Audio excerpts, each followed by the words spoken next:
नमस्कार, मी पंजाब टक हवामान अभ्यासक मुक्काम पोस्ट गुगळी धामणगाव तालुका सिल्लोड जिल्हा परभणी। आज आहे 9 जून 2024 आणि मी आहे पंढरपूर भागामध्ये आणि पंढरपूर भागामधला हा पाऊस बघा, हा रात्री पाऊस पडलेला आहे। म्हणजे जवळपास 3-4 दिवसापासून सोलापूर जिल्ह्यामध्ये खूप पाऊस पडलेला आहे आणि हा देखील आहे पाऊस। म्हणून परत एक अंदाज शेतकऱ्यासाठी देत आहे। सर्व शेतकऱ्याला सांगू इच्छितो की शेतकऱ्यांनो, म्हणजे आज 9 जून 10, 11, 12, 13, 14 पर्यंत सर्व शेतकऱ्याला सांगू इच्छितो की राज्यामध्ये जवळपास 12 तारखेपर्यंत दररोज भाग बदलत पाऊस पडणार आहे।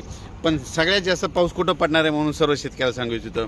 राज्यात सांगायचं झालं तर पाऊस नेमका कुठं कुठं पडणार आहे, सातारा, सांगली, सोलापूर, कोल्हापूर, पुणे, तसेच नगर जिल्हा, नाशिक जिल्हा, तसेच संभाजीनगर, बीड, जालना, परभणी, लातूर, धाराशिव, त्याच्यानंतर तो पाऊस सोलापूर, पंढरपूर या भागामध्ये म्हणजे 12 तारखेपर्यंत चांगला पडणार आहे म्हणून हा अंदाज लक्षात घ्यायचा।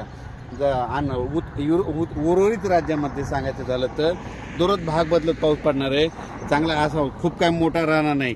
शेतकऱ्याला एक सांगू इच्छितो, जर शेतामध्ये जर एकीत वर असले तर पेरणीचा निर्णय घ्या, नसा पेरणी करू नये म्हणून हे अंदाज सारखं लक्षात घ्यायचा। एकंदरीत परिस्थिती बघितली तर राज्यामध्ये 12 तारखेपर्यंत दक्षिण म्हणजे पश्चिम महाराष्ट्र, कोकणपट्टी आणि महाराष्ट्राच्या दक्षिणेचा भाग या भागामध्ये सर्व पाऊस चांगला राहणार आहे म्हणून हा अंदाज लक्षात घ्यायचा।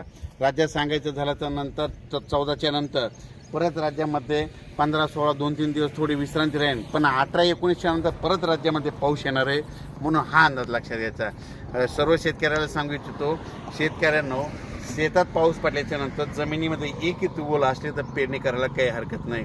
आणि आता मी ज्या भागात आहे, मी आहे पंढरपूर भागामध्ये, सोलापूर जिल्ह्यामध्ये जवळपास आता म्हणजे आज 9 जूनपासून 9, 10, 11, 12 पर्यंत आणखीन निकडल्या भागामध्ये 2 वेळेस चांगला वडे नाले वाहतील असा सोलापूर जिल्ह्यात पाऊस पडणार आहे। सांगलीकडे पडणार आहे, साताऱ्याकडे पडणार आहे, पुण्याकडे पडणार आहे, नगरकडे पडणार आहे, बीडकडे पडणार आहे, परभणीकडे पडणार आहे, नांदेडकडे पडणार आहे, लातूरकडे पडणार आहे, धाराशिवकडे पडणार आहे, जळगाव, धुळे, नाशिक भागाकडे पडणार आहे, मुंबईकडे देखील राहणार आहे, कोकणात देखील राहणार आहे म्हणून हा अंदाज लक्षात घ्यायचा।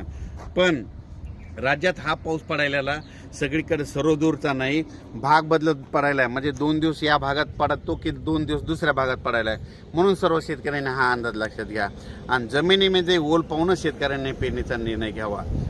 अचानक वातावरणात बदल झाला तर परत एक लगेच मेसेज दिला जाईल। धन्यवाद।